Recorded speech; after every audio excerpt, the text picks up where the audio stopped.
Mm. Very yummy.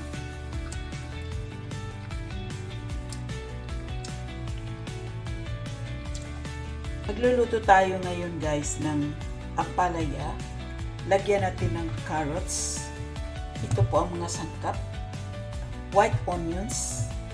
At saka itong pepper. At may 5 piraso pala tayo na garlic. Lagyan natin ng manok. Boneless chicken po ito guys. So, kaibahin natin ang pagluluto ngayon ng ampalaya. So, hindi na lang lagi tayo maglagay ng itlog. May kakaiba ding pagluto na sadyang magugustuhan ng ating pamilya. So, ito hihiwain ko na.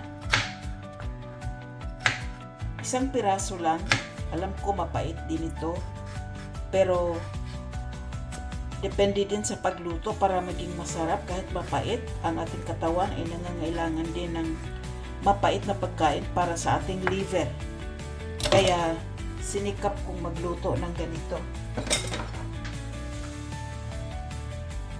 Masarap ito guys.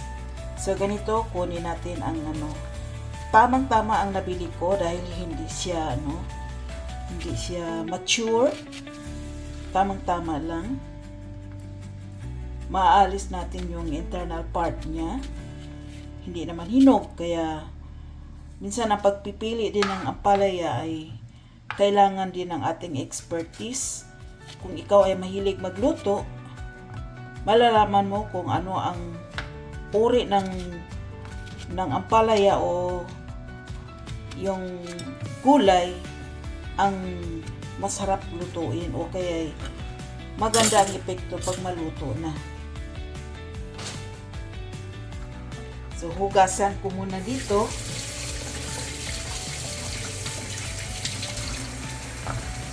Okay.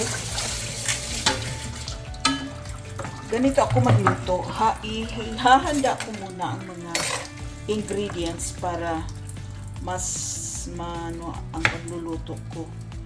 Mas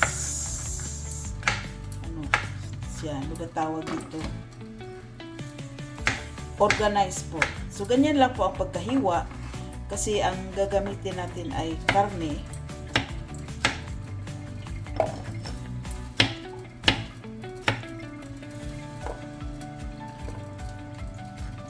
Pwede din naman na ang gamitin mong gulay ay ibang uri ng gulay na nagustuhan mo. Depende na sa iyo.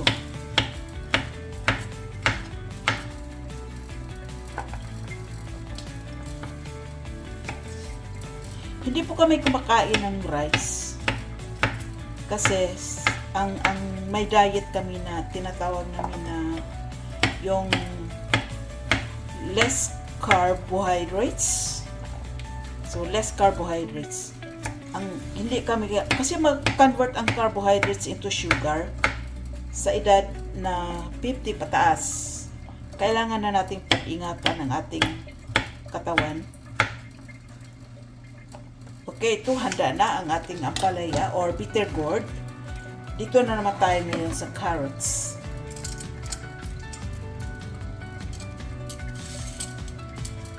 Presko din ang carrots natin. So, ganito ako mamili. Pipiliin ko talaga yung presko. Kapag presko siya, mas maraming nutrients na makukuha.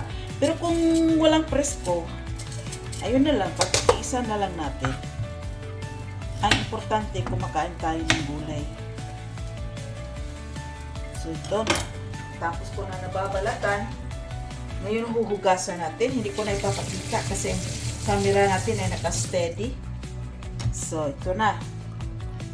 So, ganyan din ang pagkahiwa. Magkapareho din sa natin. Huwag naman natin masyadong malaki, no? Para madali lang natin masubo.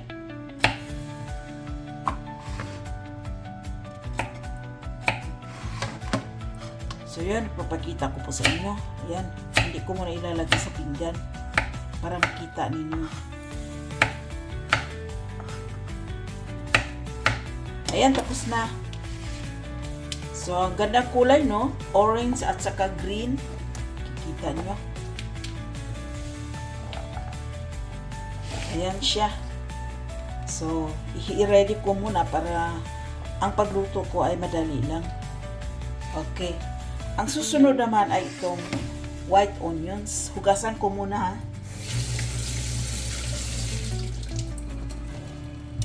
Lilinisin din natin ang ating chopping board kasi may kulay na orange. Ayan.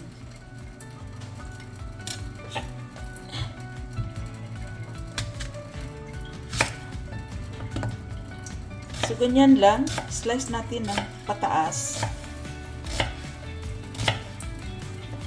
At saka, para magkapareho rin ang size niya,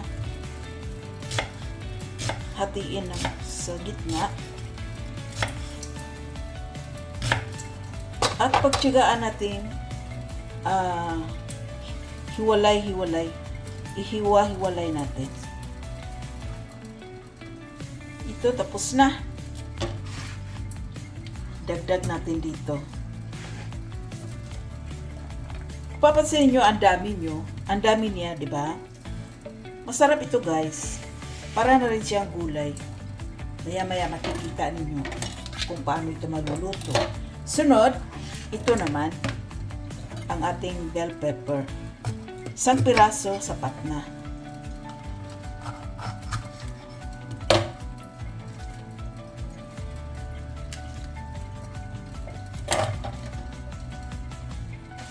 Hugasan ko muna, guys.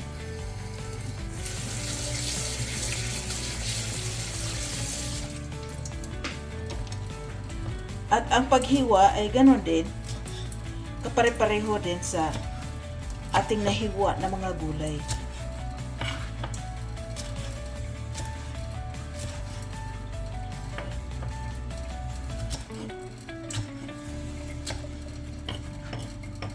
Ayan na. Sunod ay itong garlic.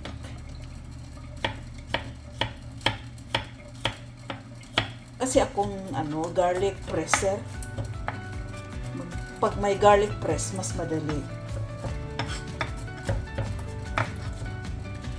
Ilagay na naman natin sa ibang lagayan.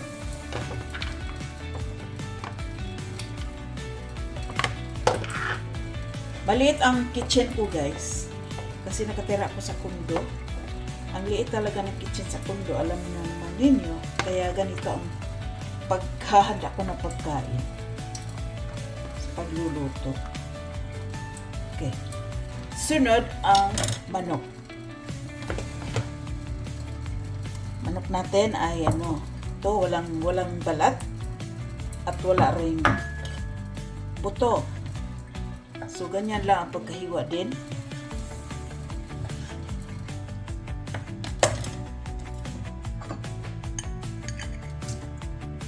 Okay, tapos na po itong nahugasan. Ilagay natin dito. At lagyan ng soy sauce.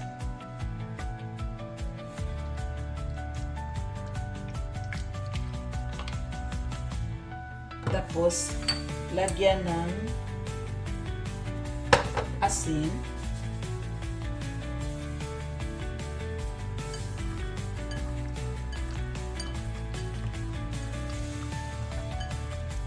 At saka black pepper.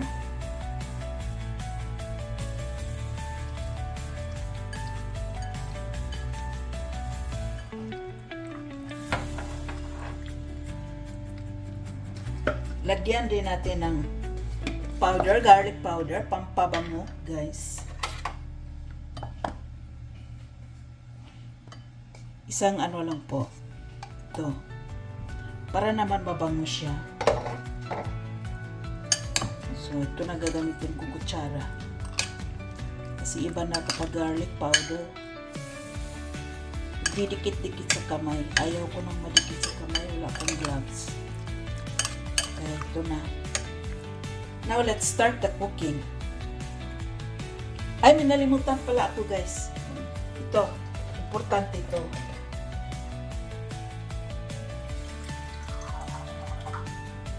ihanda na rin natin itong flour.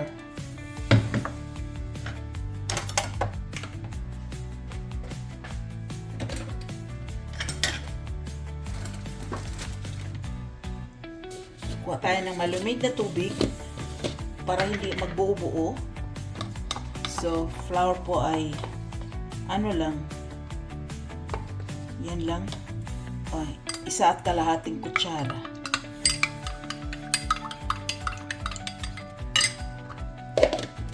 No, cornstarch po yan, hindi yan flour talaga, cornstarch. So, yun ang ating mga sangkap.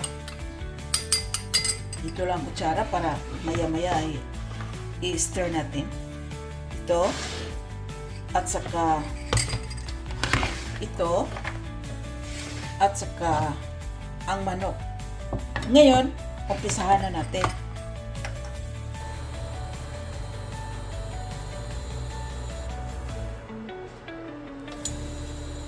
Lagyan natin ng olive oil, guys. Olive oil po ang gamit natin.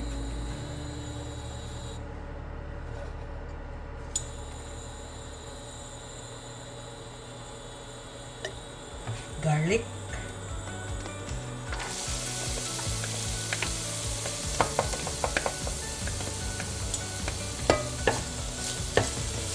Hindi na natin hintayin mag-brown ang garlic, guys.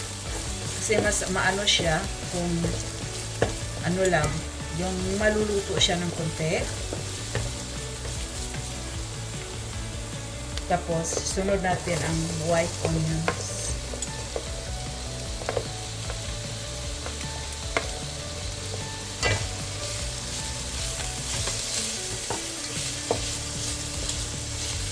Na natin ang chicken.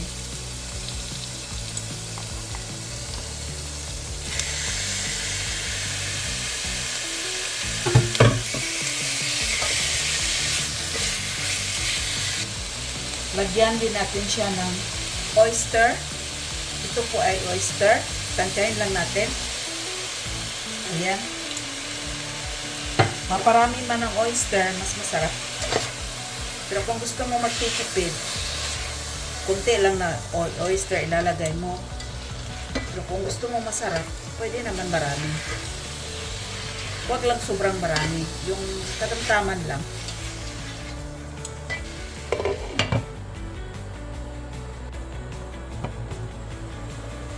Ito na siya, guys. Kumukulo na.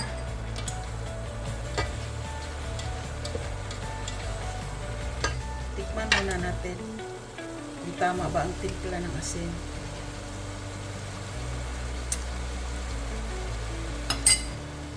Tama naman. So, timing ang timpla ko.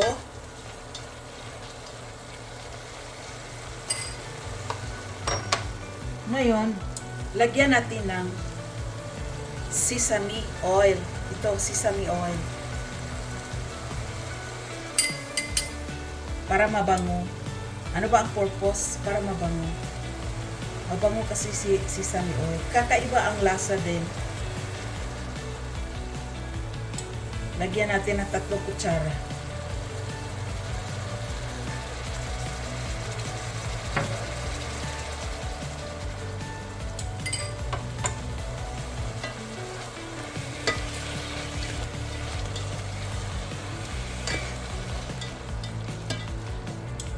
Parang maputla siya, kaya dagdagan natin ng oyster.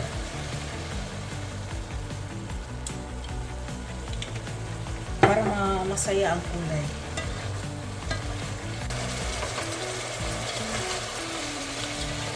So ito na, guys. Naluto na siya. Ngayon, dagdag natin ang 2 gulay. At saka kasama itong atsal. Pepper pala. Pepper sa English. Okay.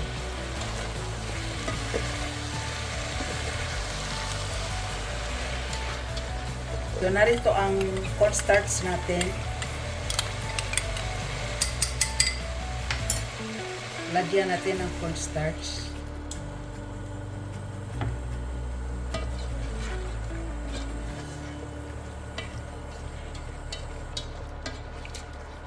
At saka i-low heat natin. Lagay ko sa 400 kasi naka 800 siya kanina.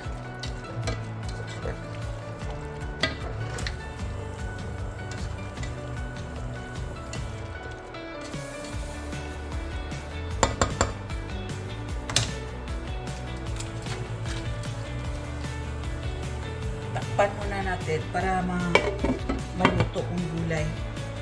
Hindi naman kailangan na i-overcook natin ang ating vegetables. I-half cook lang natin para makakuha pa rin tayo ng masustansya o kaya yung mga nutrients niya. Kaya kailangan ng half cook lang po siya. Ngayon guys, ang last na ilalagay ko ay itong gochujang. Kasi mahilig ako sa maanghang. Kaya mas masarap siya na lagyan ng gochujang. Okay, ito na. I-open natin. Oops.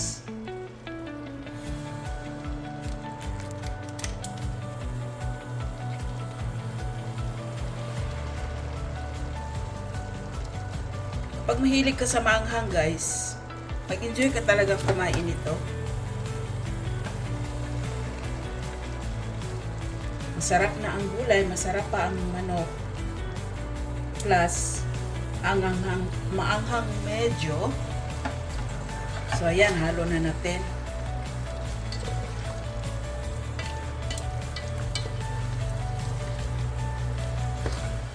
So, ganito ang pagkaluto ng kakaibang pagkaluto ng ampalaya with chicken.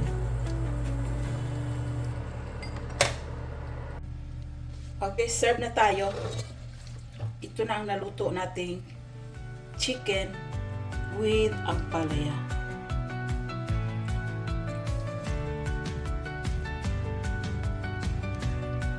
Kain ng rice.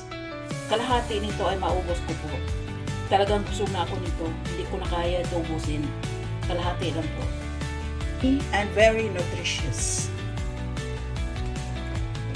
Para mas maganda tingnan, lagyan natin ng sesame seeds sa ibabaw.